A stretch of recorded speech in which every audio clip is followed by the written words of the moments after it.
Hey, what's up guys, MGH here. Welcome back to another episode of my Arsenal career mode on FIFA 17. Today we're doing a different kind of video. We're doing a post commentary because we've got a lot going on right now and I want to gain some pace going towards the transfer window. So today we're going to get quite a lot done. We've got two games against Bournemouth to kick us off there. First of all, a home game in the Premier League and then a game against them in the quarterfinals of the EFL Cup. And look at December as well. There's a lot of games, specifically the Manchester City game on the 18th of December. They're away from home. That will be the game we get to towards the end of this episode. And it's an absolute cracker. But like I said, Bournemouth twice up first. Because the home game is in the Premier League, we're going to go ahead and simulate this match. Pretty certain I was going to get the 3 points, and normally against a lower team at home you do get the 3 points, and even with my second team I was pretty confident, so we'll simulate it and we do get a 2-0 win. Oxlade-Chamberlain and Iwobi scoring the goals, but Jenkinson has picked up a little bit of an injury there, but otherwise a pretty successful simulation there. I really do hope they improve simulation in future FIFA games because it is pretty basic, isn't it? But you can see it's just a little bit of an injury. 3 days out. It's not going to affect us. He's our backup right back. It's not really a big deal, but there you go. We go into our next game, which of course is Bournemouth once again, this time in the EFL Cup Quarterfinals. So if we can beat them today, we go through to the semis. And although it's not a main priority of ours, it's still something I'd like to do well in. So we'll go ahead and play this game, even though it's a home match, even though we've just beaten them. You can see there, Jack Wilshere, number 32, is their captain today. It's really odd seeing Wilshere in a different team. It doesn't look right for an Arsenal fan, but I'm hoping it's going to do him some good being on loan at Bournemouth. And obviously in this career mode, next season I will definitely have him back and I will be using him because he's a great player in this game.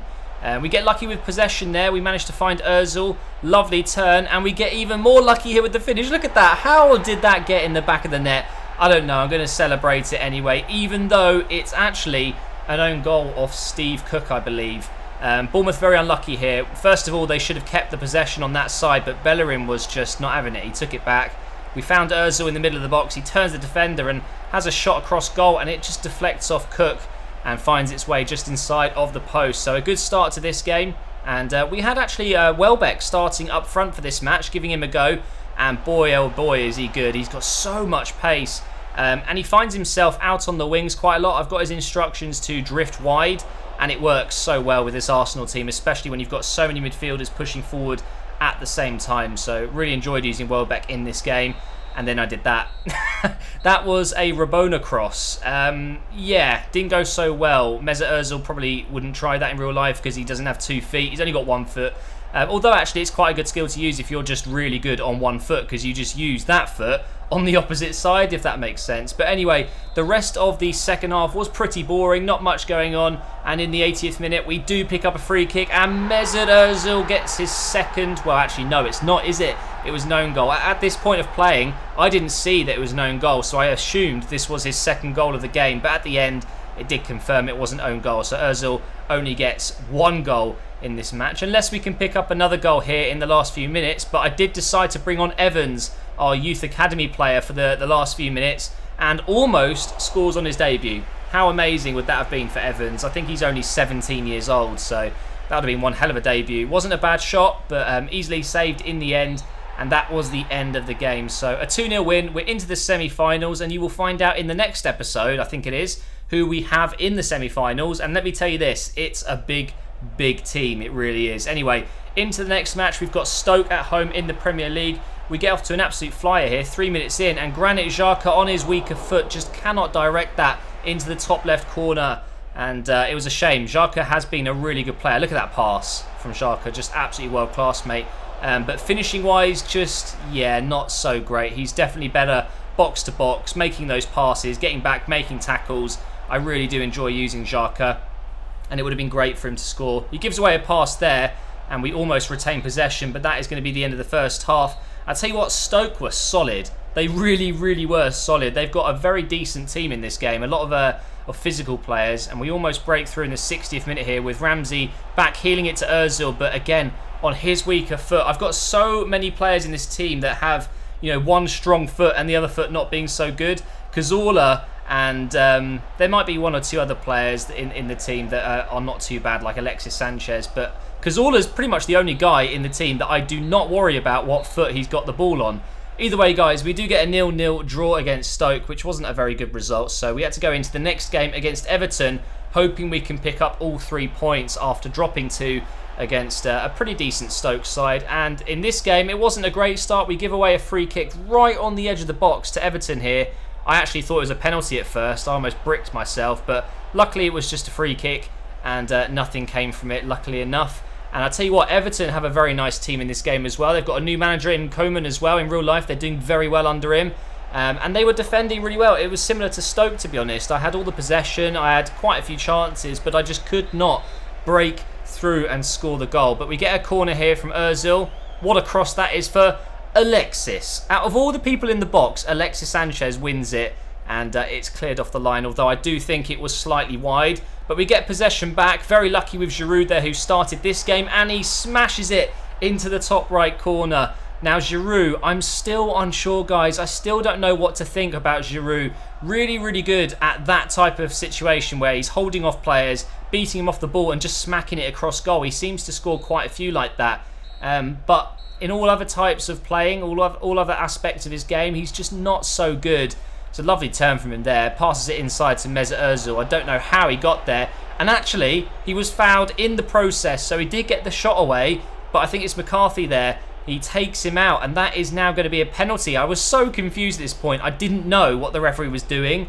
I didn't know what was going on at all. But we do take the penalty with Cazorla. Lovely finish into that bottom left corner. And I did the sorry celebration there because I did feel kind of bad. It probably wasn't a penalty.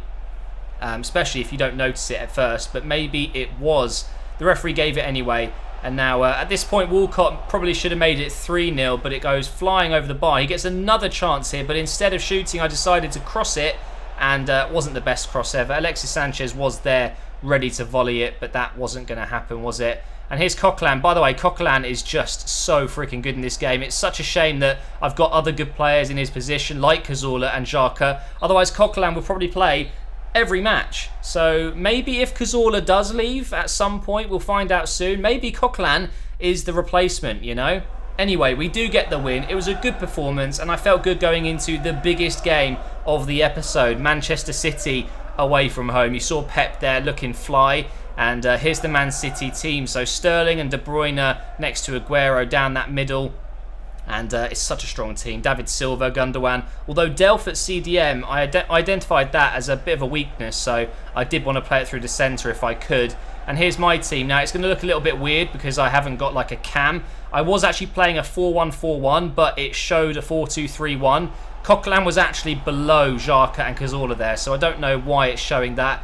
Clearly just a bit of a bug. So we didn't have a cam in this game. I knew that City were going to dominate the ball, and I knew that I needed more midfielders pretty much to be sitting back. And I tell you what, it started off brilliantly because Coquelin won the ball at some point and we managed to get on the attack. And what a cross that is from Monreal. I got him on his left foot, whipped it in, and it's freaking Mahrez, guys, with his 5th goal of the season in an Arsenal shirt. In the Premier League, that is. He scored a couple outside of the Premier League as well. And just like Alexis, like, why is he winning headers? I don't understand, but Mahrez does score within 5 minutes, and it was just a dream start. But then City started dominating this game. Look at this passing. It's just ridiculous. But I was playing quite well. I was defending very nicely indeed. Mustafi, an absolute god. So good at tackling in this game because he's quite agile. But you can see through the passing here, I mean, on Legendary, against teams like Man City, Barcelona, you know, teams like that are really good at passing, it's very, very difficult to get the ball off them. So despite them having so much possession, they weren't really able to do much with it because I was very compact. The 4-1-4-1 formation was definitely helping with Coquelin, Xhaka and Cazorla in midfield dropping down. It just meant that they had all the possession but couldn't really break through. Although they do come very close here with company, it comes off the post, and Aguero's got to be doing better there. It goes wide, but it was offside anyway. But Aguero would be very disappointed with that finish. But you can see just offside there because Koscielny stepped up with Bellerin on the other side as well. And they were 1-0 down at half-time, and I was pretty proud of that. Now into the second half, they were definitely playing on attacking, and we managed to nick off the ball there. And watch this for a pass from Iwobi. It's absolutely beautiful. Just dinks it in front of company there. Alexis Sanchez runs onto it. You know the rest, guys. He's going to finish it every single day of the week. Beautiful finesse shot into the top right corner, but it's all about Iwobi in that situation. Chasing down the defender, nicking it off him, and it's a lovely pass into Alexis Sanchez, just perfectly weighted.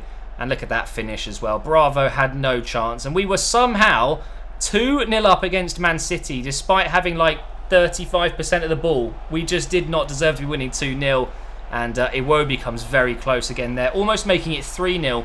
Just high and wide. It was very close. I didn't show you the replay, I don't know why, but it was a really close shot. And we almost get a third there as well.